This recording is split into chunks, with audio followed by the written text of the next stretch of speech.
Je sais que je peux faire beaucoup mieux que tous les présidents qui ont existé jusque-là, si vous m'accordez votre confiance, mais si vous ne me l'accordez pas, tant pis, hein, ça ne changera pas grand-chose à ma vie. Hein. C'est tout. Et en plus, il y a beaucoup de mes experts qui me disent « Oui, tu ne peux pas attaquer les Sénégalais parce que tu vas demander leur suffrage. » Je dis oui, mais Yàlla moo wax ni nous ne transformerons aucune communauté si les individus qui composent cette communauté ne changent pas eux-mêmes.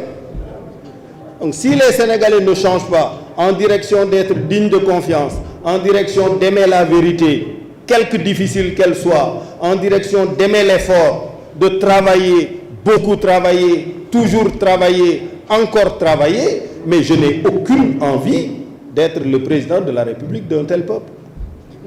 Parce que je ne ferai rien si le peuple n'est pas décidé lui-même à prendre en charge son destin. Mais mettez Obama, mettez qui vous voulez, il ne fera rien.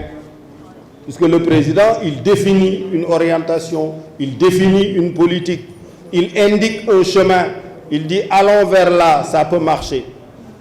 Mais ceux qui font avancer le pays, c'est ceux qui se réveillent tôt le matin, comme les femmes là, qui prennent leur car rapide à 5 heures du matin ou 6 heures du matin, gàddu benn dàmba dem toog di waas jën ak benn kii boo xam ni ay pont lañ ci daaj ñooñu ñooy avancer le dëkk bi wala ki nga xam ni taabal ba la mu ca teg matul 50 000 francs wala 100 000 francs te ca lay dundal njabootam ak jëkkëram sax mais ñooñu boo leen xoolee tu es obligé de travailler démb bi ñuy bërki démb bi may waxtaan ak président ci mbir mi ma ne ko mais xam nga ñun on doit déjà rendre grâce à Dieu. C'est fini. Les parcours que nous avons sont exceptionnels déjà. Toi, ton père était gardien à l'agriculture à Fatick, venu du Fouta. Moi, mon père était marchand ambulant. Diggante marché Grand Thiès ak marché Moussanteeg marché Mbëkkante xaw ma mooy mbëkkante ak marché ma ne di man kuy Karbala voilà ma ne leen man ma màggee diggante muusante ak mbëkkante ngeen bëgg maa nax mënta ne di muusante di mbëkkante kon ngay xam naa affaire yi ni muy demee mais leurs efforts de ces deux pères là modestes qui se débrouillaient chaque matin pour nous nourrir. Moi, j'ai dit, je n'ai su que j'étais pauvre que bien plus tard. Puisque j'ai eu une enfance royale. Vous me bëggee vélo, pas bi dem négocier avec un mécanicien. Man ma def ni fay na ko ndekete daf ko fa négocier pour tous les jours bu jaayee dem verser dara. Ma bëgg dem collège Saint-Gabriel noonu. Ay tubaab ak ay naar rek ka fa nekkoon. Bi ñu ko convoqué pour mu fay premier trimestre, daf doon làqatu ak tubaab bi Pierre Tremblay. Mais finalement bi mu demee wuy ji Pierre Tremblay ne ko ci histoire u école bi moyenne bi sa doom am musu fee am moo tax jox nañ ko bourse 7e. Donc c'est à l'âge de 13 ans que j'ai commencé à donner la dépense quotidienne chez moi ba tey dakkul kon kay ki def loolu pare naag man jarul may nekk fii di sonn di ça m'est égal hein? Vous voulez de moi, c'est très bien. Vous voulez pas de moi, j'irai faire autre chose. J'ai mes bureaux à Princeton, à Paris, en Chine. Je travaille. Même si le Sénégal m'est fermé, je travaille. À partir de ça, tout simplement.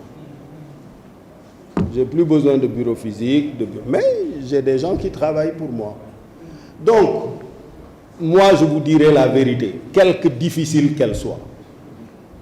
J'ai un de mes experts et amis qui est venu séjourner au Sénégal.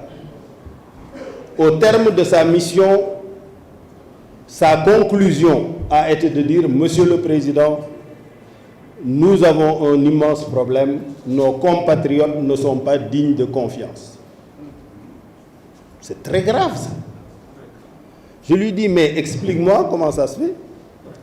Il me dit, un Sénégalais SI signe un contrat avec un Sénégalais SJ ou n'importe quel autre client pour lui livrer une marchandise MI à acheter auprès d'un fournisseur FI. La marchandise coûte 100 millions. Le Sénégalais SI va à la banque BI et dit à la banque BI, prête-moi 100 millions. La banque BI lui dit, d'accord. Tu achètes la marchandise auprès de FI, je vais lui virer l'argent. Et si les documents arrivent, si SJ reçoit sa marchandise, SJ va déposer l'argent, la contre-valeur, dans le compte. C'est clair, tout le monde est d'accord. Quelques heures avant le dénouement de l'opération, un autre acheteur surgit de nulle part et vient proposer à ce Sénégalais SI 10 millions de plus ou 20 millions de plus en lui disant marchandise bi 100 millions nga ko nar a jaayee man dama la koy jëndale 120 millions wala 110 millions te xaalis bi du jaar ci banque bi puisque bu fa jaaree dañuy dagg la nga leen ameel soog laa jox la ca des man nag dama la koy jox teew mi teew Sénégalais bi trahir ñi ñëpp génn ca deal ba ñi mu signal ñëpp fàtte na ko jël 120 millions yi banque bi di yéeg ak moom matin midi soir procédure ba jëm 5 ans 6 ans loolu mooy tax banque bi au lieu mu fayeeku le taux d'intérêt 4% mu lay fayeeku 18% puisque day jàpp ni doo ko fay si mukk ndax njublang nga te du Sénégalais yépp ñoo njublang mais ñi ci njublang bari nañu bari goo xam ni ñooy yàqal ñu jub puisque ku war a fay taux d'intérêt 4% di fay 18% wala 16% banque bi ngay liggéeyal mais banque bi pour se protéger mënul def leneen à cause simplement du fait qu'on n'est pas digne de confiance parce que bu doon jullit gi ñuy woote dëgg la yàlla nee na walladina hum li amaanatihim wa ahdihim raa'un ceux qui préservent les dépôts qu'on leur confie et qui honorent leurs engagements mais da ngay signer contrat ba pare benn waaye ñëw tegal la ci 10 000 wala 20 000 mais même ci artisan yeeg ouvrier yi léeg-léeg nga gis koo xam ni nit a ko commandé lal keneen ñëw fay ko teew mi teew mu lekk jaay lal ba waa ji ñëw waroon a dem lune de mielam mu ne ko lal bi nekku fii wala dama am pont yoo xam ni yii ay pont yu spécial la yu ma war a jële fii wala ba di lay rek voilà donc il faut qu'on arrête il faut qu'on soit sérieux si on veut se développer et moi c'est ce discours-là que je viendrai vous tenir les yeux dans les yeux si vous voulez très bien